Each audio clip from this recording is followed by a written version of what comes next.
কি খবর ইউটিউববাসী, আসসালামু আলাইকুম সবাই রে। তো অনেক দিন ধরে ইচ্ছা করতেছিল পিঠা খাই। তো মিষ্টি মিষ্টি অনেক পিঠা তো খাওয়া হইলো নানুর বাড়ির। তো এই জন্য এসে বললাম ঝাল ঝাল এক পিঠা নিয়ে।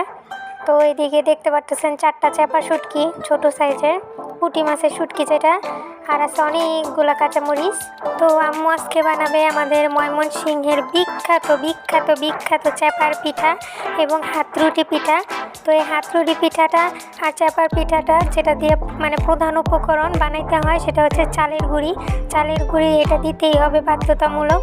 তো আম্মু এদিকে চালের গুঁড়ি নিয়ে নিল, আর এটা আমাদের গ্রামের একদম মানে ভাঙানো চালের গুঁড়ি, ক্ষেতের চাল আর কি। তো এদিকে চালের গুঁড়িটা প্রসেসিং করে তারপরে করতে হয়। তো চলেন আমরা ভিডিওটা দেখি কেমনে আমাদের এই ময়মনসিংহে চাপা পিঠাটা বানানো হয়। আর এটা এত পরিমাণে ঝাল হয়, এত পরিমাণে মজা হয় যে ময়মনসিংহে বেশিরভাগ মেহমান টেহমান গেলেও এই পিঠাটা করে খাওয়ানো হয়। লবণ দিয়ে দিলাম, একটু হালকা গরম পানি, এই যে হালকা গরম পানি, নাহলে পিঠাটা একদম বেশি শক্ত হয়ে যায়। একটু হালকা গরম পানি দিলে একটু পিঠাটা সুন্দর হয়, নরম নরম হয় খাইতে, একটু নরম লাগে। আতপ চালের গুঁড়ি তো মানে অতিরিক্ত শক্ত হয়ে যায় ঠান্ডা পানি দিলে। তো এদিকে পেঁয়াজ আর রসুন টাইলা নিতেছে আম্মু খোলাতে, এইটা দিয়ে ভর্তা করা হবে। তো পেঁয়াজ রসুনের পরিমাণটা আপনি যতটুকু পিঠা বানাবেন সেই অনুযায়ী যতটুকু ভর্তা লাগে ততটুকু ভর্তার জন্য আর কি পেঁয়াজ রসুনটা তো একদম পোড়া পোড়া করে টাইলা নিতে হবে। এটা হচ্ছে তেল ছাড়া।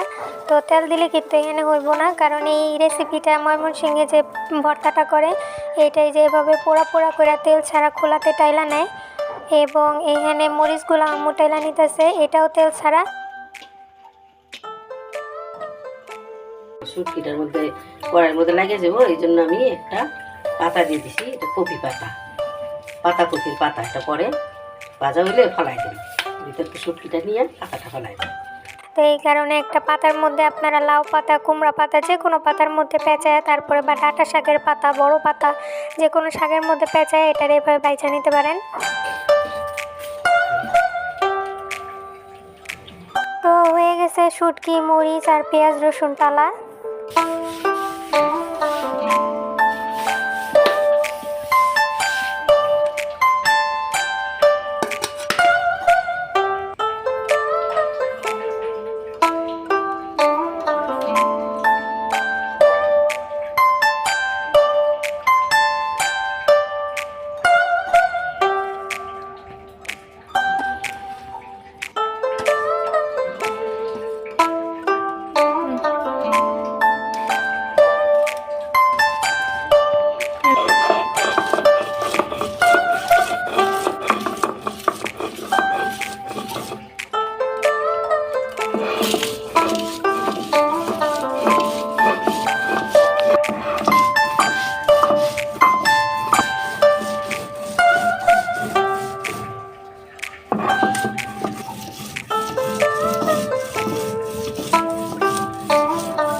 বাটাবাটি করার পরে ভর্তার চেহারাটা এইরকম হয়েছে, মানে অনেক সুন্দর একটা কালার আসছে ভর্তাটার মধ্যে। যেহেতু কাঁচামরিচ, লাল মরিচ আর 2টা শুকনা মরিচ দিয়ে মিক্স করে আম্মু ভর্তাটা করছে, তো এই কারণে এটার ফ্লেভারটা অনেক। তো এদিকে যে চালের গুঁড়ির যে ডোটা আম্মু বানায় রাখছিল, তো এইটারে কিছুক্ষণ রেস্টে রাখার পরে এখন আম্মু ওই যে এটাকে সুন্দর করে পাতিলের মতো করে নিতেছে, একদম ছোটোবেলায় আমরা যেমন খেলছিলাম তো এরকম আর কি সুন্দর করে দেওয়া হবে।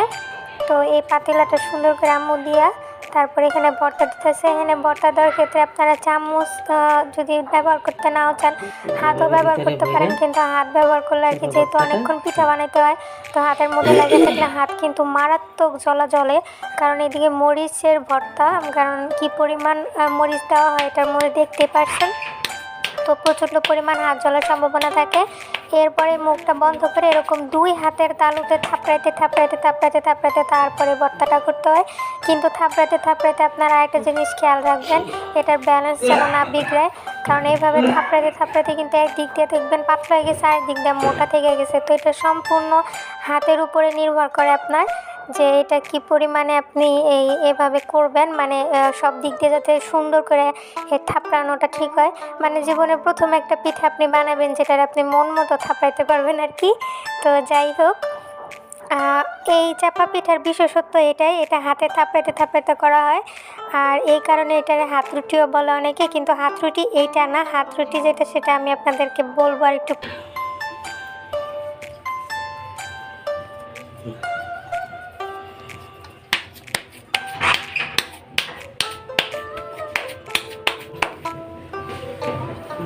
এবারে চাপা পিঠারে একটা একটা করে খোলাতে দিয়ে দিল। তো এটার মধ্যেও কোনো তেল টেল কোনো কিছু দেওয়া যাবে না, রুটি যেভাবে ভাজে ঠিক সেইভাবেই ভাজতে হবে। চুলার তাপটা মিডিয়ামে রাখা তারপর এটা করতে হয়। খুব বেশি বাড়ায় দিলে উপরে ইটা পুড়ে যায়, কিন্তু ভিতরে কিন্তু হয় না, যেহেতু চালের গুঁড়ি আর এটা একটু মোটাও হয়। তো এটা খোলা বা আপনারা তাওয়াতে করতে পারেন। তো আম্মু ওইদিকে খোলা তাওয়া যেটা আছে আমাদের ভাজাভাজি করার জন্য ওই তাওয়াতে দিল। তো এর মধ্যে টুপুস করে গেছে কারেন্টেও বুঝে কখন কাজ থাকে কখন কাজ থাকে না, কখন কেমন তার লাগে। তো যাই হোক, এবার বলি হাত রুটি কোনটা। হাত রুটি হচ্ছে যেটার ভিতরে চাপা ভর্তা না থাকে, শুধু খালি এই পিঠাটা ভিতরে কোনো কিছুই না থাকে, সেটারে বলে হাত রুটি। আর এটার ভিতরে যদি ঠিক এইভাবে আপনি ভর্তা দেন তাহলে সেটাই হয়ে যায় চাপা পিঠা। এখন এটার ভিতরে যদি আম্মু ভর্তা না দিয়ে এটা এভাবে করতো তাহলে ওইটাই হাত রুটি হয়ে যায়। আর হাত রুটি আম্মুর অনেক পছন্দ, আম্মু চাপা পিঠার থেকে বেশি হাত রুটি অনেক পছন্দ করে। তো হাত রুটি কেন বললাম, এটা আমাদের গ্রামে হাত রুটি বলে যখন এটা ভর্তা ছাড়া সেম প্রসেসে সেমভাবেই করে। ঈদের দিনে বিশেষ করে গরুর মাংস দিয়ে খাওয়ার জন্য আমাদের হাত রুটিটা করে, এই পিঠাটা মানে ভর্তা ছাড়া আর কি। তো এটা গরুর মাংস, তরকারি, সিমের তরকারি বা বিভিন্ন কিছু দিয়ে, কষা মাংস দিয়ে আমাদের গ্রামে হাত রুটিটা খায়। আর ভিতরে চাপা ভর্তা বইরে চাপা পিঠাটা বানায়। তো পিঠাটা নামানোর পরে ঠিক এইরকম হবে, এইরকম একটা পোড়া পোড়া একটা ভাব থাকে, একদম শুকনা শুকনা মচমচা, আর ভিতরে ভর্তা একদম মাখামাখি। তো আপনারা অবশ্যই একবার ট্রাই করবেন আমাদের ময়মনসিংহের বিখ্যাত এই চাপা পিঠা। বিশেষ করে এই শীতের দিনে যদি আপনারা হাত পাও শরীর মাথা গরম করতে চান তাহলে এই ঝাল ঝাল পিঠার কোনো ঝুরি নেই। এটা আপনি যতই খাবেন ততই মাথা গরম হইব। আর যারা যারা ঝাল প্রিয় তারা অবশ্যই পিঠাটা একবার ট্রাই করবেন, দারুণ মজার, যেমন ঝাল তেমন মজা, কথাই তো আছে। আর চাপার পিঠা যদি খুব বেশি ঝাল খাইতে না পারেন তাহলে হাত রুটি বানায়া চাপা ভর্তা ছাড়া আলাদাভাবে আপনারা ভর্তা মিশিয়ে খাইতে পারেন। তো ভিডিওটা ভালো লাগলে অবশ্যই লাইক কমেন্ট করবেন এবং সাবস্ক্রাইব করবেন।